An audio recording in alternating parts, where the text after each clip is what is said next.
We all experience it at some point. Someone talks down to us, to dismisses our ideas, to crosses a line, and the question we silently ask ourselves is simple.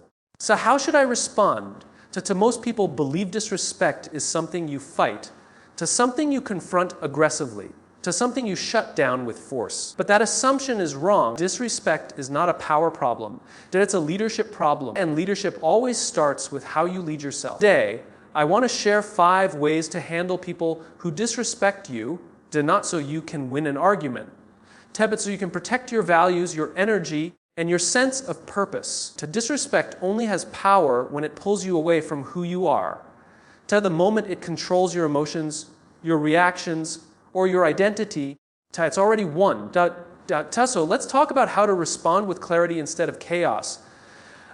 Respect wants a reaction, an emotional outburst, a sharp comeback, a defensive explanation. But strong people don't react. They respond.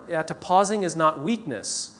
Pausing is control. When you pause, you create space to think instead of explode. You shift from emotion to intention. In that moment, ask yourself, what response reflects who I want to be? Sometimes the most powerful move is silence. Because silence, when chosen intentionally, speaks louder than anger. This is difficult, but freeing. Most disrespect has very little to do with. People disrespect others when they feel insecure, when they feel threatened, when they lack control in their own lives. Disrespect is often a reflection of their inner struggle, not your value. If you internalize every insult, you give others control over your self-worth. Separate who you are from how others behave. You don't need to carry someone else's pain to prove your strength. Self-respect doesn't come from demanding it. It comes from demonstrating it, especially toward yourself. Boundaries are not about controlling others. They are about defining what you will and will not accept. The most effective boundaries are calm, clear, and consistent. Not emotional. Not aggressive. Not over-explained. Sometimes all it takes is a simple statement, I'm open to discussion, not disrespect. Let's keep this conversation respectful. I don't respond well to being spoken to like that. When you set boundaries without anger, you teach people how to treat you. And if they don't respect those boundaries, pay attention. Because behavior is always feedback. Not every act of disrespect deserves your energy. Some people are not looking for understanding. They are looking for a reaction. Your time is limited. Your focus is valuable. Ask yourself, is this worth my energy? Will engaging create growth or just noise? Walking away is not weakness. Ignoring is not losing.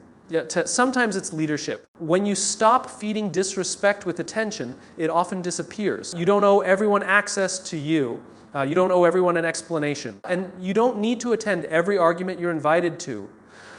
This is the most important one. Disrespect becomes dangerous when it changes you, when it makes you bitter, when it makes you reactive, when it pulls you away from your values. Real strength is staying grounded when others are not. The goal is not to prove them wrong. The goal is to remain right with yourself.